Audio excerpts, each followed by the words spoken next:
এ ভাই, যারা নবীর বিষয়ে কুমন্তব্য করে তাকে একবার ভাবা দরকার। যারা আমার নবী তো দূরে থাক, নবীর মা যখন রাস্তায় চলেছে, রাস্তায় চলতে চলতে যেই জায়গাতে পা রেখেছে, যেই পাথরে পা রেখেছে, সেই পাথরটার সাথে সাথে গলে মম হয়ে গেছে।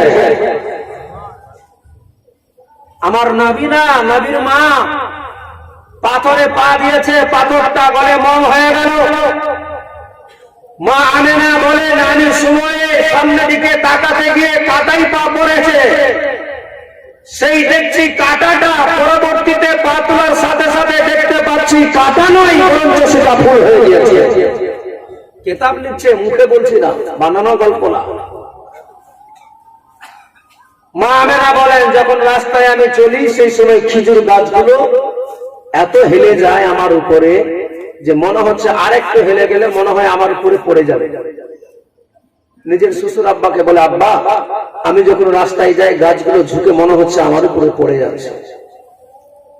আমার নবীর দাদু বলে, মা রে, ও বৌমা তুমি যাবে না, আর তুমি এই বিষয়ে ভয় করো না। আসলে তুমি যখন যাচ্ছ সেই সময় সম্মানার্থে গাছগুলো ঝুঁকে যাচ্ছে, কারণ তোমার গর্ভে যে আছে সে হবে আখিরি জামানার পয়গম্বর। বলুন সুবহানাল্লাহ।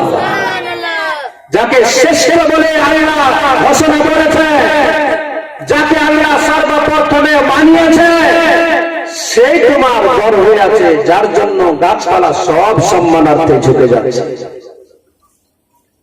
মা আমেনা একদিন শ্বশুর আব্বাকে বলতে লাগলেন, আব্বা গো, আব্বা সবাই যাচ্ছে আজকে মক্কার মতো জায়গাতে, যে নারীরা আছে সবাই যাই পানি তুলবে। আব্বা আমার শাশুড়ি মা প্রতিদিন জায়গা তুলে নিয়ে আসে, আজ আমার মন বড় চাই, আপনার যদি পারমিশন হয় তাহলে যাব আমি। বাবাজি ভাইরা, আমার মা বোনেরা, মন দিয়ে শুনুন, মা কেমন ছিলেন আমার নবীর মা। স্বামী শ্বশুর আব্বার কাছে পারমিশন ছাড়া কোথাও যাই না। মারে তোমাদের বলি, মা নিজের শ্বশুর আব্বাকে এমন ভাবে আদর যত্ন করবে, শ্বশুর আব্বার সঙ্গে এমন ব্যবহার দেখাবে যে শ্বশুর আব্বা আপনার প্রতি মুগ্ধ হয়ে যাবে, যে নিজে মা বলে তোমার বেটি বলে ডাকতে বাধ্য হয়ে যাবে। আর তুমি যদি কুব্যবহার দেখাও, শ্বশুর আব্বার সঙ্গে ভালোভাবে কথা না বলো, তাহলে সেই শ্বশুর আব্বা তোমার বেটি বলতে মনে তার দ্বিধাবোধ হবে। আর যদি তুমি নিজে একটি হয়ে যাও, তাহলে সে বাবা বলতে বাধ্য হয়ে যাবে। আমার নবীর মা কেমন ছিলেন? নবীর মা বলছেন, আব্বা গো, আপনার যদি পারমিশন হয় তবে যাব, নচেত যাব না। আব্দুল মুত্তালিব বলেছিলেন, মা তোমার যদি এতই মনের আশা রয়েছে, এতই তোমার মনের বাসনা, যাও না, সবাই যাচ্ছে, তোমাকে কেন আমি বাধা দিব? যাও, তুমিও যদি যেতে চাও। মা আমেনা নিজের হাতে বর্তন নিয়ে চলে গেলেন, কুয়ার পাশে নিকটে গিয়েছে, যেই কুয়া আগে জমজম ছিল বাবা, যেখান থেকে পানি তুলবেন বলে মনে করে মক্কার যত নারী ছিল সবাই পানি তুলতে যাই সেই জায়গাতে। আমার নবীর মাও সেই দিনে গিয়েছে, সব নারীরা মক্কার যে নারীরা পানি তুলতে গিয়েছিল, তারা যখন পানি তুলে বাবা দেখতে পাওয়া যায় বালতিটা যখন ছাড়ে 100 থেকে 150 ফিট নিচে পানি রয়ে আছে, দড়িটা অনেক লম্বা ছাড়তে হয়। তখন তো এই দড়ি ছিল না, চামড়ার দড়ি ছিল বাবা, আর চামড়ার মুসুক হয়েছিল, সেই বালতি দিয়ে পানি তুলতেছিল। তুলতে তুলতে সবার পানি তোলা হয়ে গেল, শেষ পর্যন্ত আমার নবীর মা আমেনার পানি পড়ে গেল। মা আমেনা সিরিয়ালে চলে এসেছে, বালতিখানা যেমনি হাতে নিয়েছে কুয়ার মধ্যে ফেলতে যাবে, সেই সময় আমার আল্লাহ তাআলা বলে, জিবরিল যা যা তাড়াতাড়ি করে কাবা খানার নিকটে গিয়ে পৌঁছে যা, তাড়াতাড়ি করে। আমার নবীর মা পৌঁছে গিয়েছে সেই জায়গাতে, কারণ যেই কুয়ার পানি আছে সেই পানিটা প্রায় 100 থেকে 150 ফিট নিচে আছে। আমার মা আমেনা, আমার নবীর মা যখন বালতি থেকে পানি তুলতে যাবে, সেই সময় নিজের পেটখানা, নিজের শরীরটাকে কুয়ার সঙ্গে টাচ করতে হবে। সেই টাচের কারণে হয়তো মা আমেনার কষ্ট হতে পারে। মা আমেনার যদি কষ্ট হয়, তাহলে আমার নবী বলে যদি কষ্ট পাই তাহলে আমার মন খারাপ হয়ে যাবে। যার জন্য আমি বলতে চাই জিবরিল যা যা তাড়াতাড়ি করে পানিকে গিয়ে বলে দে পানি যেন তাড়াতাড়ি করে আমার নবীর মায়ের সামনে হাতে উঠে যায়। যেমনি এই কথা বলেছে মা আমেনা যেন নিজের চোখ দ্বারা দেখতে পায় যে মক্কার নারীরা বালতিকে ছেড়ে 100 ফিট নিচ থেকে পানি তুলতে হয়েছে। মা আমেনা যেমনি বালতিটাকে ছাড়তে যাবে খোদার হুকুমে ওই পানিটা এত দ্রুতগতিতে উপরে উঠতে লেগেছে। মা আমেনা সেই সময় বালতিটাকে ছেড়ে নিজের বাড়ির দিকে অগ্রসর হয়ে গেল, দৌড়াতে লেগে গেল, তাড়াতাড়ি দ্রুতগতিতে ছুটে বাড়িতে চলে গেল। আর গিয়ে বলে আব্বা গো বড় একটা সর্বনাশ হয়ে গেল আব্বা, একটা বিশাল বড় ঘটনা ঘটে গেল। কি হয়েছে বাবা বলে আব্বা গো আমি যেই জায়গাতে পানি তুলতে গিয়েছিলাম আব্বা সবাই পানি তুলল, অনেক দূরে পানি 100 ফিট থেকে 150 ফিট নিচে পানি ছিল।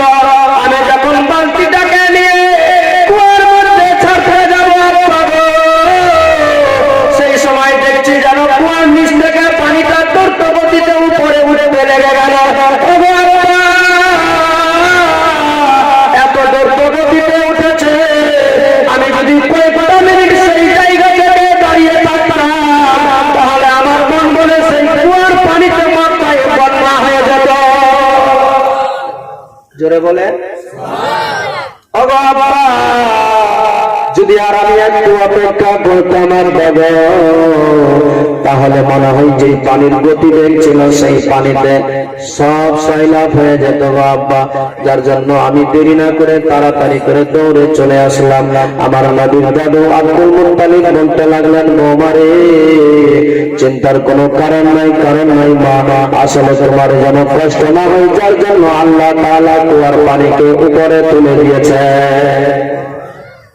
কারণ আব্দুল মুত্তালিব সব মোটামুটি করে বুঝতে পারতো না, সবই বুঝতে পারতেন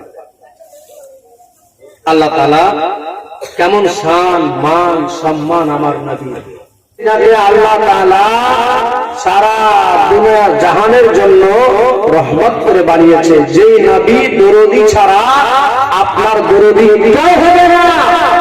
আপনি যে দুনিয়াদারি নিয়ে আজ ব্যতিব্যস্ত হয়ে আছেন, যে নবীকে নিয়ে অনেক ধরনের সমালোচনা, এটা কেন করবো ওটা কেন করবো, এটা করলে কি হবে, যে নবীর শান নিয়ে একবার তো মন্তব্য করবে তার জাহান্নাম ছাড়া কোথাও ঠিকানা হবে না।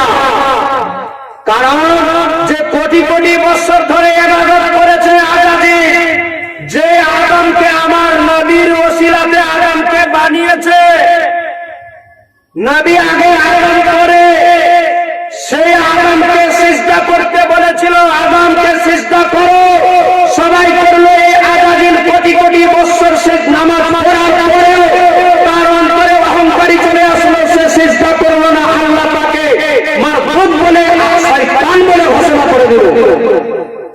সে কোটি কোটি বছর ইবাদত করেছে, আর আমরা তো দুই এক ওয়াক্ত ভালো করে পড়তেও পারি না। হয়তো জহর যায় তো আসরে যায় না, আসরে যায় তো মাগরিব যায় না, নামাজ নাই রোজা নাই, আর নবীর ব্যাপারে নানা ধরনের সমালোচনা করবে। তার ঠিকানা কোথায় হবে? জাহান্নাম ছাড়া জান্নাতে যাবে? যাবে না। অতএব কখনো ভালোবাসার কোনো দলিল লাগে? এই ভালোবাসার কোনো দলিল লাগে? নবীর প্রতি ভালোবাসা ভক্তি কতটা রাখতে হবে। নিজের বাবা মা ছেলে মেয়ে জমি জায়গা টাকা পয়সা সমস্ত কিছু থেকে সারা পৃথিবীতে যত কিছু আছে সব কিছু থেকে নিজের জীবন থেকে যতক্ষণ পর্যন্ত আপনি নবীকে না বেশি ভালোবাসতে পেরেছেন পূর্ণ মুমিন আপনি হতেই পারেন না।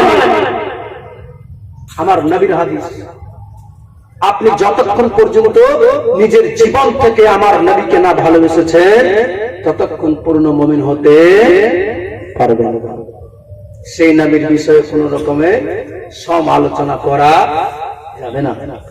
কারণ আমার নবীজির বিষয় নিয়ে একদিন ওমরে ফারুককে আমার নবীজি জিজ্ঞেস করছে, ওমর তোমার নবীকে তুমি কতটা ভালোবাসো? বলে ইয়া রাসূলুল্লাহ, জমি জায়গা টাকা পয়সা বাবা মা ছেলে মেয়ে বিবি বাচ্চা যারা আছে সবার থেকে আপনারা বেশি ভালোবাসি। আমার নবী বলেন, ওমর তুমি এখনো পূর্ণাঙ্গ মুমিন হতে পারোনি। নবীর সাহাবী তো সেই সাহাবী ছিল না? আল্লাহ তাদেরকে বুঝার শক্তি দিয়েছিল, তিনাদের মেধা শক্তি ছিল, ব্রেন শক্তি ছিল, সেইভাবে সঙ্গে সঙ্গে বলে ইয়া রাসূলুল্লাহ, ইয়া হাবিবাল্লাহ, নবী গো, জমি জায়গা ছেলে মেয়ে বাবা মা সব চাইতো, নিজের জীবনটাও চাইতো, আপনারে আমি বেশি ভালোবাসি। আমার নবী বলেন, ওমর তুমি এখন পূর্ণাঙ্গ মুমিন মুসলমান হয়ে গিয়েছো। নবী বিশ্ববাসীকে বুঝিয়ে দিলেন, হে আমার উম্মত উম্মতিরা শোনো, তোমার নবীকে যতক্ষণ পর্যন্ত নিজের জীবন থেকে বেশি ভালোবাসবে না, ততক্ষণ পর্যন্ত তুমি যতই যা করো না কেন, কোটি টাকা খরচা করে তুমি হজ করো না কেন, শত শত বার দাও না কেন, মসজিদ তৈরি করো, মাদ্রাসা তৈরি করো, লাভ হবে না, হবে না।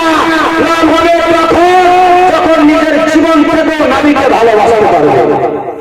সেই নবীকে কাকে জীবন থেকে বেশি ভালোবাসা যাবে? নবীকে। আর যাকে জীবন থেকে বেশি ভালোবাসা যাবে তার বিষয়ে কোন ধরনের ভাবনা চিন্তা কুমন্তব্য করা যাবে? যাবে না। অতএব আমাদেরকে সেই নবীর প্রেম ভক্তি ভালোবাসা অন্তরে সঠিকভাবে রাখতে হবে। আল্লাহ যেন সবাইকে তৌফিক দান দেয়। বলুন আল্লাহুম্মা আমিন। জোরে বলুন আমিন।